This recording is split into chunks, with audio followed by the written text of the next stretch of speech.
सुप्रभात। बाबा कहते हैं, मेरे प्यारे बच्चे, जानता हूँ व्यस्तता बहुत है और इस व्यस्तता में भी तुम अपना ध्यान नहीं रख पा रहे हो। जिम्मेदारियाँ भी बहुत है और उन जिम्मेदारियों को बखूबी निभा रहे हो, सबका ध्यान रख रहे हो, और जो तुम्हारे घर में कोई बीमार है उसकी भी देखभाल तुम अच्छे से कर रहे हो। भले वो समझे या ना समझे कि तुम उसकी देखभाल कर पा रहे हो या नहीं, लेकिन तुम हर एक का ध्यान बखूबी रख रहे हो।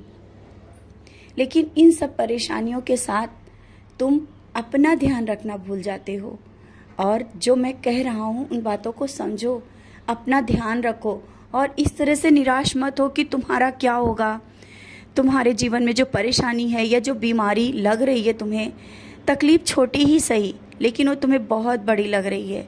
तुम्हें लग रहा है कि तुम्हें कोई बहुत बड़ी बीमारी हो जाएगी, कहीं ऐसा तो नहीं कि कुछ किसी के साथ बुरा हो जाएगा। और ये सोच करके तुम रात दिन इसी चिंता में रहते हो और रोते भी हो।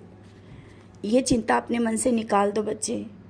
नकारात्मक विचार हैं तुम्हारे, और तुम्हारे कर्म ऐसे तो नहीं कि कोई तुम्हारे घर में कोई विपदा आ सकती है या कोई बड़ी बीमारी हो सकती है। हाँ, अभी कुछ दिन पहले जो हुआ ना, उससे तुम सोच करके डर गए हो, लेकिन ये कभी सोचना इससे भी बड़ी विपदा आने वाली थी, लेकिन वो थोड़े से ही निकल गई। समझ रहे हो ना? तो अब मत निराश हो।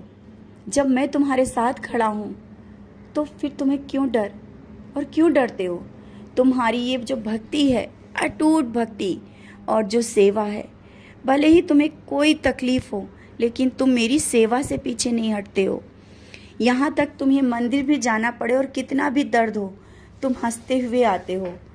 ऐसा भी हुआ और तुम्हारा वो दर्द भी गायब हुआ। छोटे छोटे चमत्कार तो तुम्हारे जीवन में होते रहते हैं।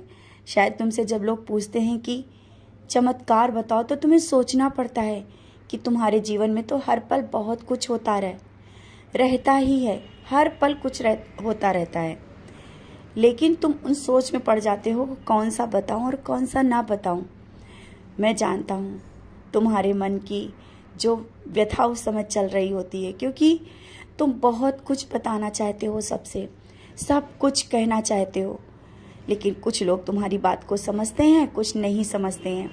और जब लोग नहीं समझते हैं तो तुम उदास हो जाते हो कि ये क्यों तुम्हारे बाबा को नहीं समझ रहे हैं। तो चिंता ना करो, समय है, समय के साथ चीज़ें सही होंगी। हो सकता है उनका भी समय ना आया हो मेरे करीब आने का, और तुम जितने करीब हो वो भी समय लगता है उतना करीब आने में। तो इतने करीब तो अभी कोई इतनी जल्दी नहीं आ सकता। समय का इंतज़ार करो, धीरे धीरे सब हो जाएगा। तुम चाहते हो पूरा परिवार मेरे चरणों में बैठे तुम्हारे साथ। जैसे तुम बैठते हो वैसी ही सेवा, वैसे ही भाव सबके मन में हो, अवश्य होंगे। धीरे धीरे मैं खींच रहा हूँ, और ये तुम्हारे कर्म हैं। तुमने अपने कर्मों के द्वारा ही बहुत कुछ अपने जीवन में सही किया है, और लोगों के जीवन में भी खुशियाँ ला रहे हो।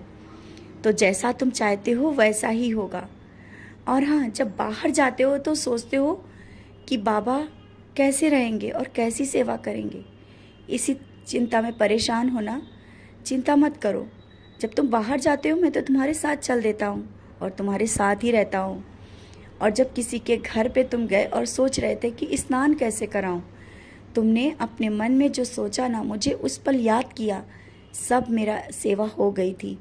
स्नान भी हो गई और सेवा भी हो गया। तो उसकी चिंता तुम्हें करने की कोई ज़रूरत नहीं है। मैं तो हूँ तुम्हारे साथ, जहाँ जाते हो, जहाँ बैठते हो, जिससे बात करते हो। और मैंने दर्शन भी दिया, जहाँ भी जा रहे हो मैं तुम्हें दर्शन दे रहा हूँ। तो हर समय मैं तुम्हारे साथ रहता हूँ। और जो भी कर्ज की स्थिति आ रही है ना, इससे बचने की बहुत ज़रूरत है। इतनी जल्दी किसी से कर्ज मत लेना। मैं इंतज़ाम कर रहा हूँ, संभाल रहा हूँ चीज़ों में। इस तरह से व्यस्तता जो आई है ना, और जो कुछ चीज़ें अस्त व्यस्त दिख रही हैं, सब चीज़ें सही हो जाएंगी, लेकिन जल्दबाजी करने की कोई ज़रूरत नहीं।